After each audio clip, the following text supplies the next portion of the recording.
Apalagi yang paling dekat, misalnya saja yang sungguh-sungguh di luar jangkauan kemampuan kita, soal rizki, soal jodoh, soal maut. Kitakah yang mengatur? Kitakah yang menentukan? Subhanallah. Manusia sungguh tidak berdaya menghadapi 3 hal paling pokok ini. Rezeki, kita cuma bekerja. Kitakah yang menentukan? Tidak. Rasulullah sallallahu alaihi wasallam ke alam ini tidak lain adalah untuk memperbaiki akhlak manusia. 14 abad yang lalu, dari sebuah kota kecil yang tidak ada dalam peta, lahir satu proyek raksasa, proyek memperbaiki akhlak manusia. Di tengah-tengah dunia pada ketika itu, Eropa masih biadab, Afrika belum dikenal orang, Asia sungguh sangat terbelakang, dan semenanjung Arabia dari berbagai aspek kehidupannya dikenal sebagai masyarakat jahiliyah. 13 tahun pertama dari perjuangan selama periode Mekah, apa yang dilakukan oleh baginda Rasul tidak lain adalah memperbaiki akhlak manusia kepada Allah Subhanahu wa ta'ala dengan menanamkan roh, jiwa dan semangat tauhid. Kita tahu bahwa masyarakat jahiliyah menyembah batu, menyembah patung, menyembah berhala yang mereka buat sesuai dengan kekayaannya masing-masing. 360 berhala di sekeliling Ka'bah merupakan bukti nyata dari sesembahan mereka. Yang kaya membuat berhala dari emas lalu disembah, yang setengah kaya bikin patung dari perak lalu disembah, yang hampir miskin bikin Tuhan dari kayu lalu disembah, yang miskin benar tepung terigu diadonin lalu dibentuk seperti wujud seseorang kemudian disembah. Dan apabila selesai nyembah perutnya terasa lapar, Tuhannya habis dipretelin. Sepanjang sejarah kemanusiaan cuma masyarakat jahiliyah saja yang sampai makan Tuhan. Sesadis-sadisnya bangsa Indonesia belum pernah sampai makan Tuhan. Maka menghadapi manusia seperti ini, yang pertama dilaksanakan oleh Rasul memperbaiki akhlak mereka kepada Allah, menanamkan la ilaha illallah, bahwa tidak ada Tuhan yang perlu disembah selain daripada Allah Subhanahu wa ta'ala. Ini hakikatnya merupakan inti daripada ajaran Rasul-Rasul terdahulu. Kenapa? Seluruh Rasul bersumber dari satu sumber yang sama, yaitu dari Allah Subhanahu wa ta'ala. Maka prinsip ajaran ketuhanan yang mereka bawa tentu saja sama. Nabi Adam mengajarkan la ilaha illallah, Nabi Nuh mengajarkan la ilaha illallah, cuma tentu sambungannya Nuh Rasulullah. Nabi Ibrahim mengajarkan la ilaha illallah, Ibrahim Rasulullah. Nabi Musa mengajarkan la ilaha illallah, Musa Rasulullah.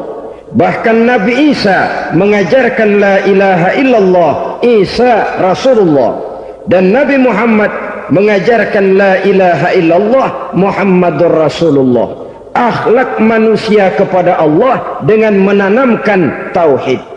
Jadi kalau ingin berakhlak yang benar kepada Allah, jaga tauhid, pegang teguh akidah. Saudara-saudara kaum muslimin rahimakumullah, lawan daripada tauhid adalah kufur.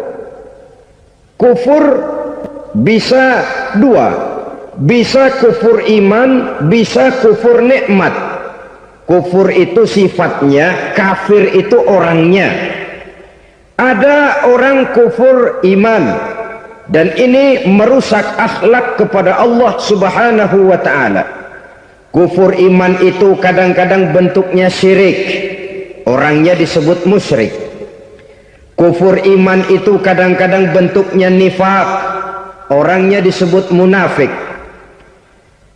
Kufur iman itu kadang-kadang bentuknya riddah, orangnya disebut murtad. Ini merupakan jenis daripada kufur-kufur iman dan tergelincirnya manusia daripada akhlak kepada Allah Subhanahu wa ta'ala. Benar, di zaman sekarang kita tidak menyembah berhala. Memang di zaman sekarang kita tidak menyembah patung. Iya, kita tidak berkeyakinan Tuhan lebih dari satu. Tapi kadang-kadang akhlak kita kepada Allah sering lentur dan luntur, sering bergoyang dan tergoncang, sering kena erosi dan polusi. Bahwa kita tidak menyembah Latta, Uzza, Manat dan Hubal seperti masyarakat jahiliyah dahulu, memang. Tapi Latta zaman sekarang, Uzza zaman sekarang, Manat dan Hubal di zaman sekarang, berhala-berhala di abad kita sekarang ini kadang-kadang bernama harta, kadang-kadang bernama wanita, kadang-kadang bernama tahta, mungkin juga bernama Toyota. Sesuatu yang lebih kita agungkan daripada Allah, menjelmalah dia menjadi berhala-berhala di zaman kita sekarang ini. Manakala kita di kantor sudah lebih takut kepada kepala bagian kita daripada kepada Allah, maka Tuhan kita barangkali adalah kepala bagian kita. Manakala kita sudah lebih takut kepada manusia daripada kepada Allah, bergeserlah akhlak kita kepada Allah, mengagungkan manusia dan menomorduakan Allah. Maka di zaman sekarang akhlak kita kepada Allah sering kena erosi, sering kena polusi. Mungkin karena sulitnya lapangan kerja, tingginya tensi ekonomi, persaingan hidup yang makin tajam, sulitnya mencari lapangan kerja, orang kadang-kadang nekat, sedikit pertimbangan picik pandangan, mudah melakukan potong kompas, sehingga terjadilah perbuatan-perbuatan yang memelencengkan akhlak kita kepada Allah Subhanahu wa ta'ala. Kadang-kadang terjebak mempercayai selain daripada Allah, kadang-kadang terjebak di dalam mengagungkan yang selain daripada Allah lebih dari yang seharusnya. Terkenalah akhlak kita kepada Allah jaringan-jaringan erosi dan polusi. Kufur sebagai lawanan daripada tauhid merupakan sifat daripada orang yang tidak berakhlak kepada Allah. Bentuknya pertama bisa syirik. Syirik itu artinya meyakini ada Tuhan lain selain daripada Allah. Itu yang namanya syirik. Jadi percaya Tuhan ada, cuman Tuhannya kelebihan. Itu yang disebut syirik, dan itu merupakan cerminan dari akhlak yang rusak kepada Allah Subhanahu wa ta'ala. Berkeyakinan Tuhan lebih dari satu, berkeyakinan bahwa Tuhan itu beranak atau diperanakkan, atau mengagungkan sesuatu sama dengan Allah, atau menjadikan yang selain Allah sebagai tujuan akhir daripada perjalanan kehidupan ini, maka itu sudah terjebak kita dalam musyrik. Dan syirik satu dosa yang tidak berampun. Bahasa kasarnya, yang namanya syirik itu jenis bapak moyangnya dosa.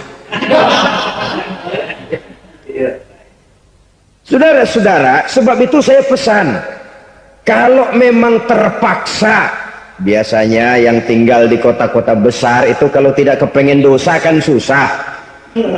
Kalau terpaksa harus bikin dosa, cari yang kecil-kecil saja, yang kira-kira taubatnya gampang. Umpamanya pulang sholat Jumat nukar sendal, umpama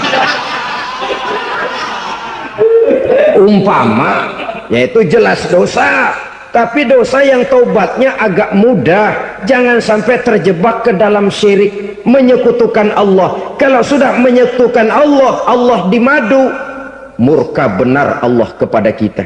Innallaha la yaghfiru ayyushraka bih wa yaghfiru ma duna dzalika liman yasha. Allah tidak akan memberi ampun kepada orang yang menyekutukannya dengan sesuatu, tapi Allah mau mengampunkan dosa yang selain itu bagi orang yang dikehendakinya. Jadi orang-orang yang sudah terjebak syirik, menyekutukan Allah, meyakini ada Tuhan lain selain daripada Allah, meyakini Tuhan beranak atau diperanakkan, bagaimanapun baiknya mereka di dunia, bagaimanapun sosial jiwanya, bagaimanapun pemurah tangannya memberikan santunan dan pertolongan kepada orang lain, kalau sudah syirik, seluruh nilai kebaikannya akan tidak ada gunanya lagi, karena tidak ada tempat nilai kebaikan itu bergantung. Sedangkan kita berbuat baik agar diterima oleh Allah. Kalau Allahnya marah kepada kita, siapa yang akan menerima nilai kebaikan itu sendiri? Ini bentuk yang pertama. Yang nyata-nyata menyembah berhala, syirik. Yang nyata-nyata beriktikad Tuhan lebih dari satu, syirik. Atau yang tersamar. Yang tersamar itu yang sering jadi penyakit kita. Saya sejak ada perkutut ini di rumah, perkutut. Saudara-saudara, yang merusak akhlak kepada Allah, yang merusak tauhid setelah syirik, bisa juga berbentuk nifak. Nifak itu sifatnya, orang yang punya sifat nifak disebut munafik. Asal katanya dari nafakun. Nafakun itu satu lubang yang punya dua muka, seperti goa, ada tempat masuk, ada tempat keluar. Maka munafik orang yang punya dua muka. Kalau bahasa kita, pandai bermain minyak di atas air, manis jika berhadapan, balik belakang lain bicara. Sehingga apa yang dinamakan nifak, kata Imam Ali Al-Jurjani dalam kitab ta'rifatnya, izharul imanu bil lisan wa kitmanul kufri bil qalbi. Menyatakan, menampakkan iman dengan lidahnya, tapi menyembunyikan kekafiran dalam hatinya. Dengan kata lain, lidahnya mah iman, hatinya mah kafir. Padahal hati itu yang dilihat, padahal hati itu yang dinilai. Kenapa lidahnya mengaku iman? Ya mungkin karena kepepet, mungkin karena kepentingan, mungkin karena ingin mencari kelemahan orang, lalu dia pura-pura beriman. Tapi sesungguhnya hatinya kufur. Ini merupakan penyakit munafik. Dan terus terang, menghadapi orang munafik jauh lebih berat daripada menghadapi orang kafir. Kenapa? Munafik ini kan musuh dalam selimut. Mau dibilang musuh nyata-nyata, apalagi di zaman Rasul ya, ketika periode Madinah, berat sekali menghadapi orang munafik. Mau dibilang kafir, kalau ketemu assalamualaikumnya medok juga. Mau dibilang mukmin, di belakang ngegerundel, nyari-nyari penyakit, nyari-nyari lantaran, mencari-cari gara-gara. Kalau kafir jelas kafirnya, kalau musyrik jelas musyriknya. Tapi munafik, di depan kita dia mengaku beriman, di belakang kita dia caci maki kita. Maka demikian rupa watak orang munafik Allah benci betul. Sampai dalam Quran orang munafik itu divonis innal munafikin fid darkil asfal minan nar. Orang-orang munafik di dasar jurang neraka yang paling bawah, keraknya neraka. Saudara-saudara kaum muslimin rahimakumullah, sebab munafik sangat berbahaya, membahayakan umat, membahayakan agama. Di depan kita mereka ngaku pura-pura beriman, kalau pidato luar biasa, memuji agama setinggi langit, menampakkan seolah-olah dia orang yang dekat dengan agama. Saudara-saudara, agama penting, agama mutlak. Tapi yang ngomong begitu agamanya apa, remeng-remeng.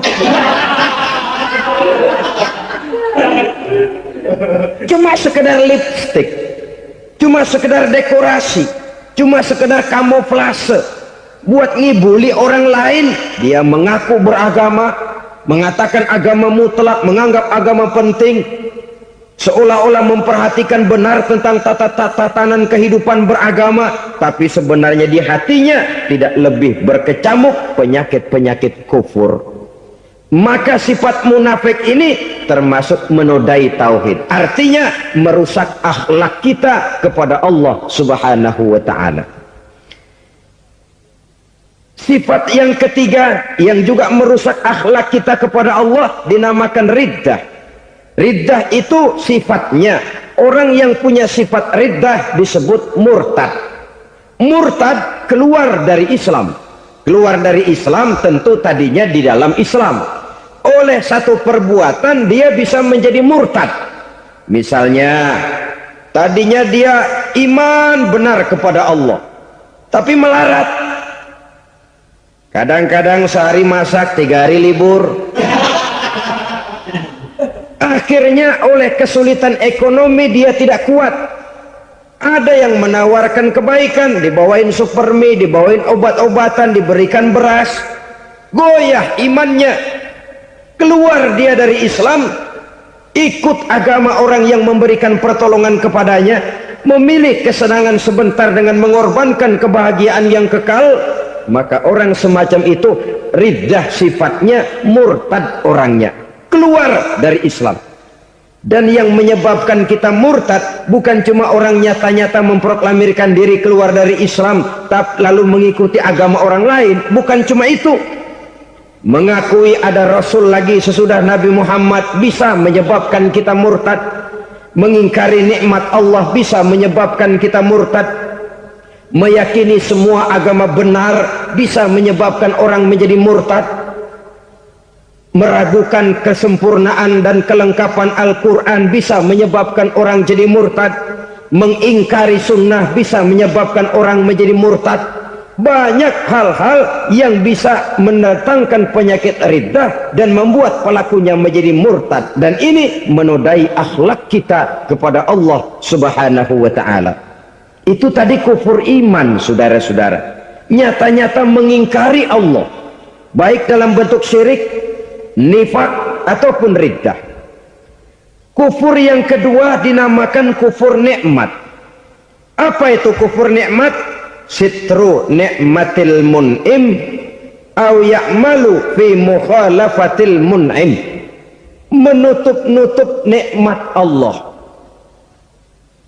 atau melakukan perbuatan yang menentang, bertentangan dengan kehendak yang memberikan nikmat.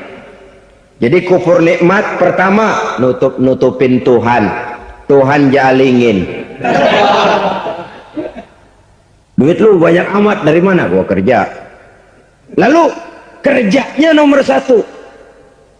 Orang yang berakhlak kepada Allah, dia akan menjawab, kamu uangnya kok banyak, dari mana? Rezeki dari Allah. Caranya, saya kerja. Kerja itu cara, rezeki itu dari Allah datangnya. Bukankah di zaman sekarang kita sering terpleset? Ini merupakan cerminan dari rapuhnya akhlak kita kepada Allah Subhanahu wa ta'ala. Karena usaha saya memang, karena saya peras keringat banting tulang, tentu. Tapi sadarkah kita bahwa sepanjang yang bisa kita lakukan cuma berusaha, peras keringat banting tulang, pergi pagi pulang sore? Tapi bisakah kita memastikan hasil usaha kita? Apalagi yang paling dekat, misalnya saja yang sungguh-sungguh di luar jangkauan kemampuan kita, soal rezeki, soal jodoh, soal maut. Kitakah yang mengatur? Kitakah yang menentukan? Subhanallah, manusia sungguh tidak berdaya menghadapi 3 hal paling pokok ini. Rezeki, kita cuma bekerja. Kitakah yang menentukan? Tidak. Kita berusaha saja rezeki belum pasti dapat, apalagi kalau kita tidak berusaha. Jangan terjebak dalam fatalisme, belum perang udah nyerah. Emang dasar rezeki datangnya dari Tuhan, gak usah kerja, dan ntar juga kalau dia datang. Dari mana datangnya? Kerja saja belum tentu dapat rezeki, apalagi kalau tidak kerja.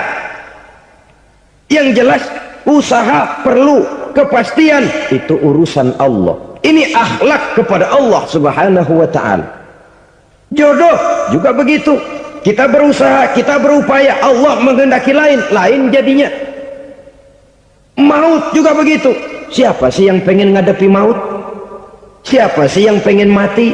Siapa sih yang pengen ketemu malaikat Israel? Tidak seorang pun kalau ditanya, kecuali mereka yang putus asa ya.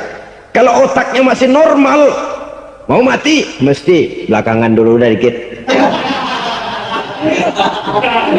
Tapi yang satu itu saudara, kalau dia sudah datang, tenaga mana yang bisa menolak? Kalau dia sudah berkunjung, kekuatan mana yang bisa menghindar? Kalau dia sudah ingin bertemu, kemana kita bisa melarikan diri? Manusia sepanjang yang dia lakukan hanya berusaha, tapi kepastian, ketentuan dari Allah Subhanahu wa ta'ala. Orang yang kufur nikmat, nutupin Allah. Dia merasa rezekinya adalah mutlak peras keringatnya, seolah-olah Allah nggak punya peranan apa-apa di situ.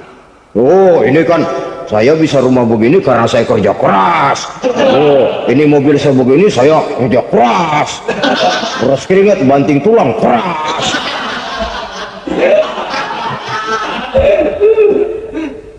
Saudara-saudara kaum muslimin rahimakumullah, jadi menutup-nutupi Allah. Akibatnya nanti kalau dia berhasil, Allah ketutupan. Kalau dia gagal, orang lain dicaci maki, dicari kambing hitam.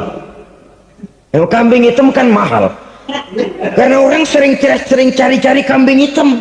Jarang orang mau jujur kalau bertemu kesulitan lalu mencari sebab pada dirinya sendiri. Yang paling enak ya nyalain orang. Lo begitu. Orang lain yang paling enak kita salahin. Au ya'malu fi mukhalafatil mun'im, atau dia melakukan sesuatu yang tidak sesuai dengan kehendak yang memberikannya nikmat. Diberikan kita tangan, mulut sih nggak berhenti, terima kasih Tuhan, alhamdulillah saya dikasih tangan. Cuma nih tangan enteng mat nabokin orang mulu. Itu sudah mukhalafatul mun'im, bertentangan dengan kehendak yang memberikan nikmat. Diberikan harta, mulutnya mah basah, terima kasih Tuhan, alhamdulillah dikasih harta, tapi pelitnya minta ampun, kikir koret medit. Ini juga termasuk kufur nikmat, mempergunakan suatu nikmat bertentangan dengan kehendak daripada yang memberikan nikmat itu sendiri. Saudara-saudara kaum muslimin rahimakumullah, oleh karenanya kufur iman memang lebih bahaya daripada kufur nikmat. Tapi jangan lupa, kufur nikmat bisa menyeret orang kepada kufur iman. Nah kalau Allah udah dialingin, Tuhan sudah dinomor duain, lama-lama kenapa dia tidak mendewakan dirinya sendiri, mendewakan pangkatnya, mendewa-dewakan otaknya, mendewa-dewakan kemampuannya? Pada awalnya dia memang cuma kufur nikmat, tapi lambat laun kalau ini tidak diobati, secara pasti orang akan mengarah kepada kufur iman. Bisa berbentuk syirik, bisa berbentuk nifak, bisa berbentuk riddah. Saudara-saudara, oleh karena itu menjaga akhlak kepada Allah mutlak penting. Sebab apa? Kita tidak berakhlak kepada manusia saja, kita dikucilkan dari pergaulan. Kalau kita tidak berakhlak kepada Allah, dikucilkan oleh Allah. Hadis qudsi menyatakan, man lam yashkur ala na'mai wa lam yasbir ala balai falyakhruj min tahtis samai falyatlub rabban siwaya. Kata Allah, siapa orang yang tidak mau bersyukur terhadap nikmat yang aku berikan kepadanya dan tidak mau sabar terhadap ujian yang aku berikan kepadanya, falyakhruj min tahtis samai, persilahkan saja keluar dari kolong langitku, waliyatlub rabban siwaya, tolong cari Tuhan lain selain daripada aku. Murka Allah, diusir, cuman gak kedengeran aja. Siapa yang tidak mau syukur terhadap nikmatku, siapa yang tidak mau sabar terhadap ujian yang aku berikan kepadanya, persilahkan keluar dari kolong langitku ini, cari Tuhan lain selain aku. Dan langit Tuhan yang punya, Tuhan kita lawan, diusir dari kolong langit, mau pindah ke kolong mana?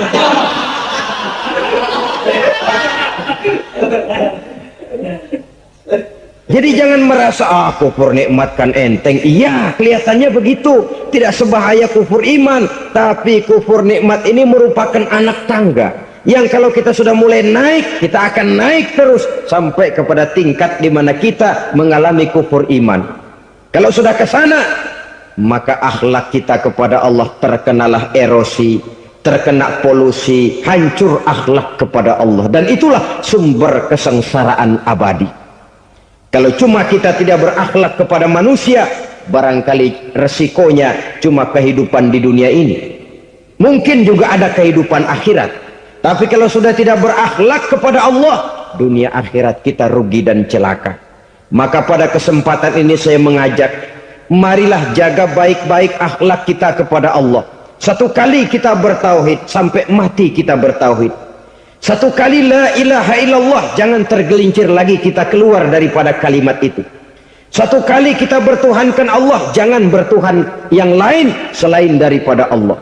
Jangan sekutukan Allah, jangan samakan Allah dengan sesuatu, jangan mengangkat yang lain sama agungnya dengan Allah. Sebab dengan demikian kita seolah-olah sudah mengotori akhlak kita kepada Allah Subhanahu wa ta'ala. Ini berat, saudara-saudara. Ini tidak ringan. Kadang-kadang saya katakan tadi, masalah ekonomi, kadang-kadang persaingan hidup yang makin tajam, di tengah lapangan kerja yang makin sulit, di tengah orang banyak potong kompas.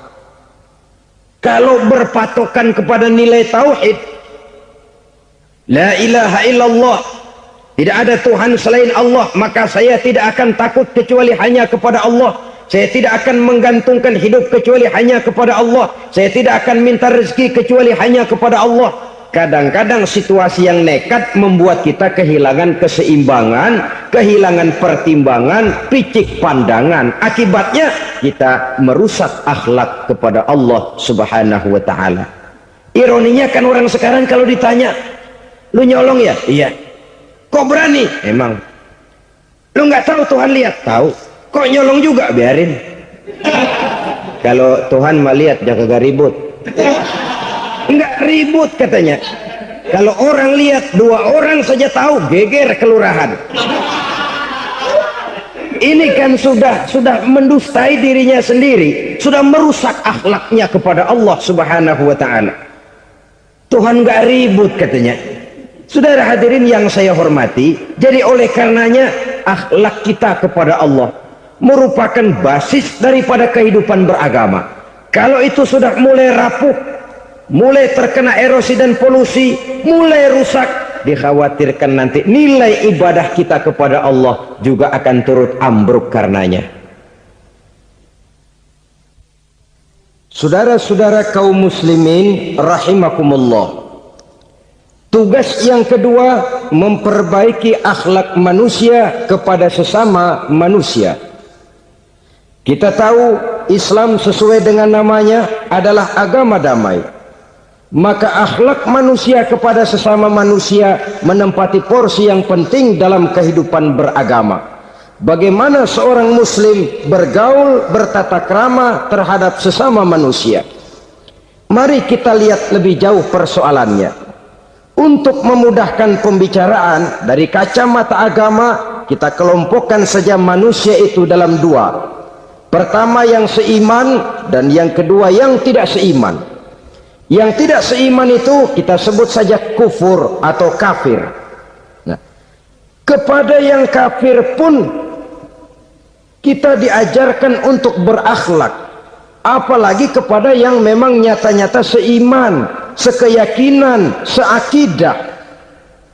Kemanapun Islam datang, ke negara manapun ia masuk, ia tidak menaburkan kerusakan.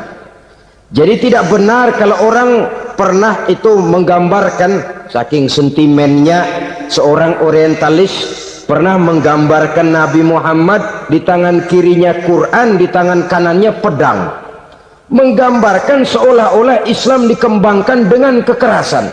Sebenarnya tidak sama sekali. Kalaupun dalam sejarah perkembangan Islam pernah terjadi perang, maka perang dalam Islam sesungguhnya apabila kita amati sejarahnya bukan untuk memaksakan agama, karena memang agama tidak bisa dipaksakan, tetapi justru untuk mempertahankan agama dari segala macam hambatan, rintangan, hinaan dan fitnahan. Tapi kemanapun yang jelas Islam masuk, dia tidak pernah membuat kekacauan, kerusuhan ataupun penghancuran.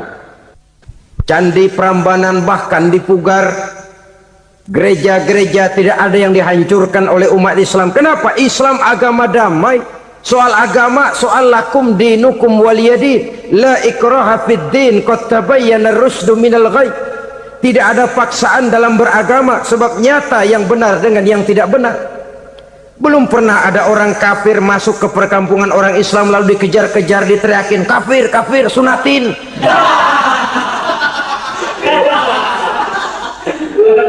Belum pernah. Kenapa? Islam menghormati orang lain agama. Nah, yang kafir ini macam-macam, saudara. Ada kafir harbi. Nah, ini kafir kerok. Ini kafir yang nyata-nyata memproklamirkan permusuhan kepada umat Islam, nyata-nyata mengganggu ketenangan umat Islam. Kafir yang seperti ini yang boleh diperangi. Misalnya kita mau sembahyang Jumat dijagain, nggak boleh sembahyang Jumat, getok palanya. Kafir harbi artinya tantangan perang datang dari mereka, bukan kita yang mulai, mereka yang buka front. Prinsipnya umat Islam tidak boleh mencari-cari musuh, tapi pun tidak boleh lari kalau ketemu musuh. Musuh jangan dicari, ketemu jangan lari. Karena itu kesan seolah-olah umat Islam ini teroris, umat Islam ini destroyer, umat Islam ini sering menimbulkan keonaran, kerusakan. Sungguh satu fitnahan yang sangat keji. Umat Islam adalah umat yang cinta damai. Islam di masa perkembangannya masuki Eropa melalui Selat Gibraltar, Jabal Tariq, memasuki Spanyol. Islam tidak pernah meruntuhkan gereja, Islam tidak pernah membunuh orang-orang Nasrani. Bahkan Islam mewariskan peradaban dan kebudayaan yang begitu tinggi nilainya di bidang ilmu pengetahuan, sampai ketika itu Barat banyak mengkaji ilmu pengetahuan dari dunia Islam. Buku-buku berbahasa Arab diterjemahkan ke bahasa Yunani, dipelajari oleh para cendekiawan di negeri Barat sana. Mereka mengambil manfaat yang banyak dari masuknya Islam ke Eropa. Sementara gereja tetap berdiri dengan megahnya, kuil-kuil tempat peribadatan tidak satupun yang diusik-usik. Kenapa? Islam agama yang cinta damai. Asal dia tidak diganggu, asal kehormatannya tidak dihinakan. Jadi kafir harbi, kafir yang nyata-nyata nantang perang, ngajak berkelahi. Itu kafir yang nyari penyakit. Kafir harbi ini boleh diperangi dengan catatan mereka yang memang mulai. Yang kedua kafir zimmi. Kafir zimmi, kafir yang hidup di tengah mayoritas muslim, tapi mereka mau hidup dengan aman, damai, tenang. Mereka wajib dilindungi. Bahkan Nabi pernah memberikan satu jaminan, man azazimiyan faqad azani. Siapa yang mengganggu orang kafir zimmi sama saja dengan mengganggu saya. Kehormatannya dijaga, harta bendanya dilindungi, anak istrinya pun dilindungi. Dan ini jadi kenyataan. Saudara bisa lihat di negara-negara yang mayoritas penduduknya beragama Islam, orang-orang kafir di luar Islam hidup dengan tenang, aman, damai. Di Saudi Arabia, di luar tanah haram, di luar Mekah dan Madinah, banyak orang-orang kafir mencari nafkah. Mereka tenang, aman, dilindungi undang-undang. Begitu di Mesir, begitu di negara Indonesia yang berdasarkan Pancasila ini. Kehidupan beragama menimbulkan gairah, rukun, tenang, aman, damai, sepanjang tidak saling ganggu, tidak saling usik, menghargai orang yang sudah beragama, tidak menjadikan penganut suatu agama sebagai sasaran dari dakwah agama lainnya. Saudara-saudara kaum muslimin rahimakumullah. Jadi memang oleh Al-Quran kita dianjurkan asyidda alal kuffar ruhama bainahum. tegas kepada orang kafir, kasih sayang kepada sesama muslim. Tapi tegas bukanlah berarti marah-marahan, bukan berarti musuh-musuhan, bukan ngajaki perang. Tegas dalam arti punya garis tentang kehidupan beragama, lakum dinukum waliyadin. Soal kehidupan sosial, mari kerjasama. Bangun jalan, ayo rame-rame. Siskamling, mari bebarengan. Bikin puskesmas, mari sama-sama. Tapi kalau sudah soal agama, itu tidak perlu ada toleransi agama. Yang perlu toleransi antar umat beragama. Kalau umatnya mau kerjasama silakan, tapi tidak menyangkut soal ibadah. Jangan kerjasama di bidang ibadah. Itu kerjasama yang salah pasang, saudara-saudara. Sehingga dengan demikian, toleransi adalah menyangkut kehidupan antar umat beragama. Sedangkan agama sendiri punya kapling yang nyata. Sehingga dengan demikian tegas kepada orang kafir dalam arti kita punya satu kepribadian, tidak ngambang. Enggak, lalu kalau ditanya orang, sebenarnya agama lu apa sih? Ah, gua mah gimana musimnya aja. Agama pakai musim kayak rambutan. Akhirnya ya begitu, musim-musiman. Ke masjid kelihatan, ke gereja hayo, ke candi nongol, ke apa? Bingung malaikat bagaimana nyatetnya nih bocah ini. Di mana aja ada. Kita punya satu kepribadian. Saya muslim dan garis saya ini, lakum dinukum waliyadin. Bagi Tuhan persilakan agama Tuhan, bagi kami agama kami. Kami hormati Tuhan, Tuhan hormat kepada kami. Tapi soal agama, kaplingnya jelas. Kerjasama, mari urusan muamalah, bidang sosial. Yuk kita siskamling sama-sama dengan orang lain agama. Mari jaga kerukunan, kesatuan, persatuan, kekompakan. Perbaiki jalan yang rusak, mari sama-sama. Mendandani jembatan yang runtuh, mari sama-sama. Tapi sembahyang, kaplingnya lain-lain. Sebab Nabi juga dulu pernah ditawarkan begitu loh sama kafir jahiliyah dulu, Quraisy itu. Sudah Muhammad, sekarang begini saja, kita join aja daripada marah-marahan. Hari ini saya oke menyembah Tuhanmu Allah, besok gantian kamu menyembah Tuhan kita Latta, Uzza, Manat dan Hubal. Turun, qul ya ayyuhal kafirun la a'budu ma ta'budun. Soal ibadah kaplingnya jelas, tidak boleh dicampur adukkan. Sebab kalau tidak, kita akan mulai kehilangan identitas diri. Dan disitulah krisis kehidupan keyakinan beragama dimulai. Dari krisis identitas. Hujan gede kan mulainya gerimis dulu. Di mana-mana ya gerimis dulu. Gerimis makin lama makin gede. Kita akan mulai dengan kehilangan identitas diri. Dari sana nanti kita malu mengakui keislaman kita. Kalau orang Islam malu mengakui keislamannya, ini kan ironi, menyedihkan. Ngakui Islamnya saja malu, menonjolkan keislamannya malu, tidak ada rasa bangga beragama. Padahal ini modal dasar. Hanyalah dengan rasa bangga beragama kita lalu konsekuen.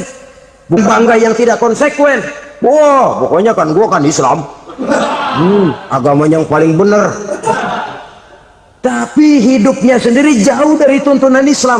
Itu bangga yang tidak beralasan, bangga yang tidak perlu dibanggakan sebenarnya. Kebanggaan yang membuat kita konsekuen dan dekat dengan kehidupan beragama. Jadi dengan demikian saudara-saudara, kepada non muslim kita juga harus berakhlak. Bukankah ini sudah dicontohkan oleh Rasul? Bagaimana beliau disambiti orang di Taif, yang menyambiti malah didoakan. Bagaimana Suraqah mau membunuh beliau, malah Suraqah didoakan. Bagaimana Abu Jahal dan Abu Lahab saking mangkalnya. Ini Abu Jahal pernah gali lubang di kamarnya sendiri, di depan tempat tidurnya. Setelah dia gali lubang, ditutupin pakai keraras korma. Lalu dia tarik selimut, belagak meriang. Dia pesan pesuruhnya, bilangin Muhammad encangnya meriang. Pamannya sakit, minta ditengokin. Nabi dengan segala husnuzonnya berangkat nengokin. Abu Jahal dari balik selimut ngintip. Ah, itu dia Muhammad, itu dia tuh. Dia tuh masuk Dani, masuk. Mulai di jalan, seneng Abu Jahal. Terus. Begitu ke pelosok, masuk ke lubang, gue pendem terus dah. Memang niatnya mau mencelakakan Nabi. Sudah tinggal beberapa langkah lagi Nabi akan berjalan ke arah lubang itu. Malaikat Jibril ngasih tahu, Muhammad, Abu Jahal pamanmu cuma pura-pura sakit. Di depan tempat tidur itu ada lubang sudah dia gali untuk menjerumuskan kamu. Sudah balik pulang. Balik badan Nabi. Sudah hampir mau melangkah, kakinya malah muter pulang. Abu Jahal yang lihat Nabi sudah hampir jatuh nggak jadi, balik pulang. Lupa kalau lagi sakit. Udah Muhammad buruan sini. Nabi ke pintu, dia kejar. Dia lupa sama lubang yang dia gali. Begitu dia kejar, dia yang ke pelosok masuk ke dalamnya. Sejak saat itu ada pepatah, man hafara hufratan waqa'a fiha. Siapa yang suka nggali lubang, dia sendiri bakal terpelosok ke dalamnya. Jatuh dia ke lubang yang dia gali. Padahal ya paling banter 2 atau 3 meter paling dalam. Dari dalam lubang itu dia teriak-teriak, Muhammad, tolongin, pamanmu kecebur. Kasih tahu Muhammad, kasih tahu. Datang lagi lah pesuruhnya, Muhammad, pamanmu Abu Jahal kecebur, minta tolong diangkatin. Sudah diulur tambang, habis sambung lagi, nggak bisa sampai. Masa iya, cuma kamu yang bisa nolong. Apa yang dilakukan Nabi? Balik mau nolongin. Akhlak. Kita kalau ada orang gali lubang buat nyeburin kita, dia sendiri yang kecebur. Gorok gua kagalemin loh. Mati sekalian dah. Nabi mah enggak, balik nolongin tuh Abu Jahal. Kenapa paman kecebur? Iya Muhammad, tolong, tambang udah diulur-ulur, sambung nggak sampai. Aduh kasihan paman nih, pegang tangan saya. Nabi cuma ulurin tangan, nyampe dipegang oleh Abu Jahal. Diangkat ke atas, nyampe atas. Apa kata Abu Jahal? Tambang bergulung-gulung nggak nyampe, kamu cuma pakai tangan doang kok bisa Muhammad, hebat banget sihirmu. Mukjizat dia bilang sihir, udah ditolongin nyela lagi, kan yang enak kita injak palanya. Orang dulu bilang wah katanya nolongin anjing kejepit, udah selesai ditolongin malah yang nolong digigit. Saudara hadirin yang saya hormati, kepada orang-orang kafir kita harus berakhlak, menghormati mereka, tidak memaksakan satu keyakinan dalam batas-batas yang ditolerir oleh agama, yaitu pada masalah-masalah sosial dan muamalah. Itu kepada non-muslim, apalagi kepada sesama muslim. Baik akhlak kepada orang tua, akhlak kepada guru, akhlak kepada jiran atau tetangga, itu semua termasuk dalam akhlak kepada sesama manusia. Akhlak kita kepada orang tua, kadang-kadang kita orang timur ini ketularan orang barat. Engkongnya dianggap CS, salaman main kedet aja halokong, engkongnya bahalo di bengong. Saudara-saudara kaum muslimin rahimakumullah, akhlak yang tua kepada yang muda, akhlak yang muda kepada yang tua, kepada jiran dan tetangga, kepada sanak famili dan handai tolan, pendeknya kepada sesama muslim. Tetangga ada haknya, ada hak tetangga yang kalau kita berakhlak itu harus dipenuhi. Contoh kecil, kalau saya beli radio itu saya dong boleh berpikir, ini radio saya beli pakai uang saya setel di rumah saya, sekeras-kerasnya ada apa sama orang lain? Radio gua, yang beli gua pakai duit gua, gue setel di rumah gue, ada urusan apa sama orang lain? Itu kalau menurut saya. Tapi tetangga sebelah saya kan bisa juga ngomong begitu. Mata gue yang ngantuk, gue tidur di rumah gue, kenapa suara radio lu masuk kemari? Ketika itulah lalu kebebasan saya nyetel radio dibatasi oleh kebebasan tetangga saya yang mau tidur. Ini sudah akhlak namanya. Umpamanya lagi ada Nabi ajarkan, iza tobakhta maraqatan fa'akthir ma'aha wa ta'ahad jiranaka. Kalau kamu masak sayur, banyakin kuahnya, bagiin tetangga kamu.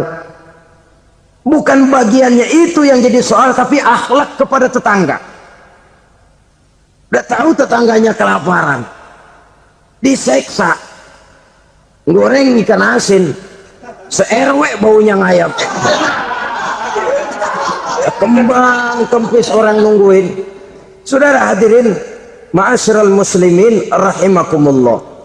Jadi dengan demikian, kalau sudah kembali kepada orang-orang yang nilai imannya sama dengan kita, apapun organisasinya, apapun baju yang mereka pakai, kaos yang mereka pakai, jaket yang mereka pakai, kalau sudah seakidah, seiman, jaga akhlak kita. Pendapat boleh berbeda, kaos boleh tidak sama, jaket boleh beraneka warna, bendera boleh beragam-ragam, tapi ukhuwah Islamiyah ini utamakan. Adalah lebih baik mencari persamaan dalam kehidupan dan bukan memperbesar perbedaan. Hanyalah dengan mengembangkan nilai-nilai akhlak semacam ini, toleransi tidak hanya diperlukan kepada yang non-muslim, kepada sesama muslim pun toleransi. Artinya apa? Jangan memponis amalan orang lain. Yang usolli, yang tidak usolli, berjalanlah menurut keyakinannya masing-masing. Jangan lalu memponis, itu namanya nggak toleransi. Kamu nggak pakai usolli ya? Enggak. Brengsek. Kamu pakai usolli ya? Iya. Bid'ah. Nah, dua-duanya kagak yang benar. Kalau yang sembahyang kagak benar, bagaimana yang kagak sembahyang? Apa itu yang benar? Toleransi, setuju dengan perbedaan pendapat, jangan memponis amalan orang lain, karena kita hanya beramal, hak menerima adalah Allah subhanahu wa ta'ala. Jangan sebentar-bentar mencap bid'ah, dolalah, benar, neraka. Kayaknya neraka kapling orang tuanya kali. Gampang bener masukin orang ke neraka. Kita kadang-kadang bisa toleransi dengan orang luar, tapi kepada sesama muslim toleransi tidak sanggup kita adakan. Mengklaim merasa kita yang benar, orang lain salah semua, itu tidak toleransi namanya. Mentang-mentang jadi ustadz, nih satu-satunya ustadz di sini ya, semuanya mesti ngaji kemari. Kalau nggak ngaji kemari Islamnya kurang tapi benar. Toleransi, saudara-saudara kaum muslimin rahimakumullah, lapang dada menghargai orang yang berbeda pendapat, apalagi kalau perbedaan pendapat itu menyangkut hal-hal yang tidak prinsipil, menyangkut hal-hal yang sekunder dalam kehidupan beragama, menyangkut masalah-masalah yang dalam bahasa fikih disebut soal-soal furu'iyah. Tidak usah menyebabkan kita bersih tegang. Kepala sama hitam pendapat boleh berbeda dan halal. Bahkan Nabi mengatakan ikhtilafu ummati rahmatun, perbedaan pendapat di kalangan umatku bahkan menjadi rahmah, sepanjang perbedaan pendapat itu diiringi dengan rasa toleransi. Tapi kalau sudah main baku hantam, main klaim, memponis orang lain, akhirnya timbullah keretakan. Jangan heran kadang-kadang satu masjid dua kelir. Ya soal kelir boleh kelar-kelir, boleh kelar-kelir, tapi kalau harus terlalu mencolok menyebabkan timbulnya keretakan, saya kira yang akan turun bukan lagi rahmah tapi bala. Bala akan menimpa kita, jatuh kita menjadi umat yang lemah. Oleh karena di antara kita sendiri, sesama kita tidak pandai bertoleransi, tidak lapang dada. Ada anak muda kelihatannya mau majuan dikit, yang tua curiga. Nah, kalau dia maju pasaran gua bangkrut dong nih. Lalu ditekan tuh anak ditekan melejit. Kadang-kadang yang tua maksudnya baik, mau memelihara, yang muda salah terima. Kan tua kejemur. Dari dulu sampai sekarang gitu-gitu doang, anak kemajuannya. Padahal yang tua barangkali maksudnya juga baik, mau memelihara.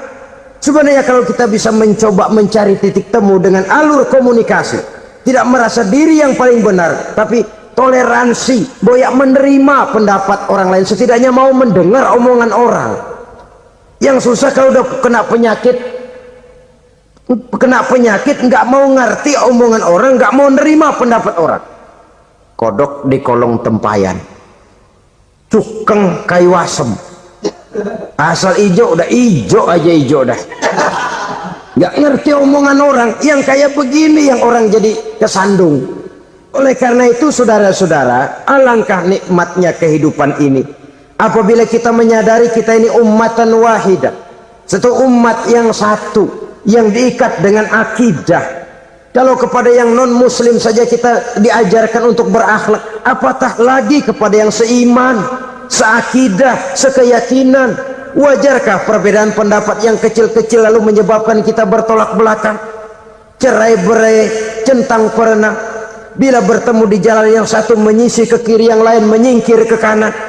Kalaupun juga bercampur di tengah kumpulan orang banyak, persis air dengan minyak. Yang atu melengos, yang atu madep mojok. Orang lain senyum, dia mau pada manyun. Saudara-saudara kaum muslimin rahimakumullah, realita ini walaupun tidak enak, pahit, tapi masih hidup di sebagian masyarakat kita. Ini yang perlu kita atasi. Soal toleransi kepada orang lain, sejarah sudah membuktikan. Mari kita jangan cuma bisa mengajak orang lain, umat lain untuk bertoleransi dengan kita, tapi kepada sesama kita toleransi ini perlu kita tegakkan, perlu kita bina, terutama di dalam kita menuju bentuk ideal daripada konsep ukhuwah Islamiyah ini, yang memang selalu kita akan cari bentuk-bentuk idealnya sejalan dengan perkembangan situasi dan kondisi yang dihadapi oleh umat. Perbedaan organisasi, perbedaan kepentingan organisasi tidak seharusnya menyebabkan kita merasa meremehkan orang lain dan mengangkat diri, mengklaim diri sebagai yang ter. Jadi dengan demikian, apabila yang pertama tadi akhlak kepada Allah dinamakan hablum minallah, maka yang kedua ini merupakan hablum minan nas. Jikalau baik akhlak kita kepada Allah, baik akhlak kita kepada manusia, nikmat rasanya menjalani kehidupan. Kadang-kadang orang akhlaknya kepada manusia baik, tapi kepada Allah tidak baik. Hormat sama yang tua, menyayangi yang muda, sama tetangga rukun, tapi sama Tuhan nggak mau sujud. Ini baik kepada manusia, tapi tidak berakhlak kepada Allah. Atau sebaliknya, sujudnya sama Allah mah tekun, bener khusyuk, bahasanya juga fasih, luar biasa. Tapi sama manusia sombong, takabur, ujub, merasanya dia doang yang paling benar. Sebab iblis itu ya, itu kadang-kadang datang lewat hati, dan memang selalu markasnya di situ. Kalau dia tidak bisa menggoda kita dengan yang lain, dia tumbuhkan sifat ujub. Dia bisikin, wah memang di kampung ini yang paling banyak ibadahnya ente, yang lain mana, lihat tuh kerocok semua. Lalu di hati orang itu tertanam sifat iya ya. Nah tatkala iya ya, dia sudah terkena serangan iblis. Akhirnya apa? Orang lain diremehin. Asalnya nggak mau sembahyang ya diajak salaman dan najis aja deh.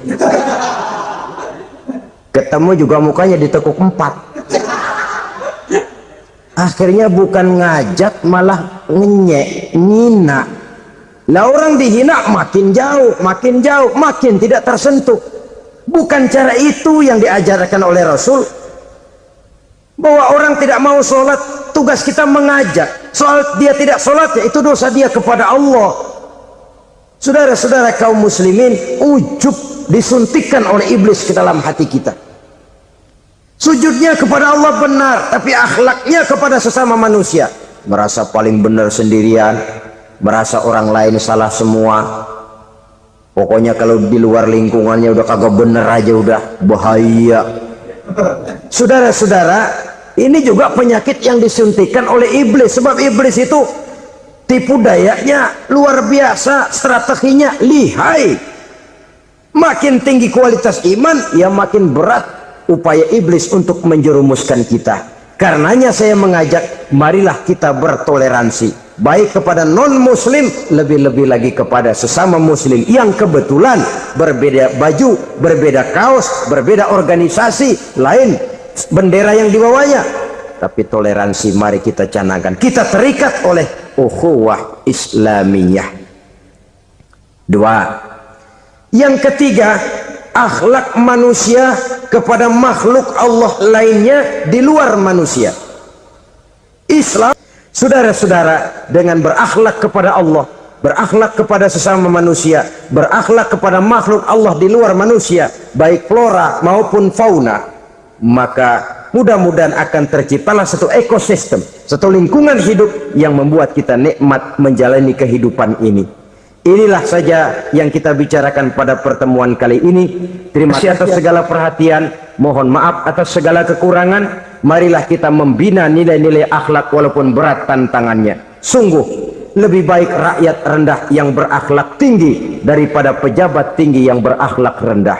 Karena nilai manusia pada akhirnya ditentukan oleh akhlaknya itu. Mau sukses di masyarakat, mari kita utamakan akhlak. Usikum wa nafsi bitaqwallah. Wassalamualaikum warahmatullahi wabarakatuh.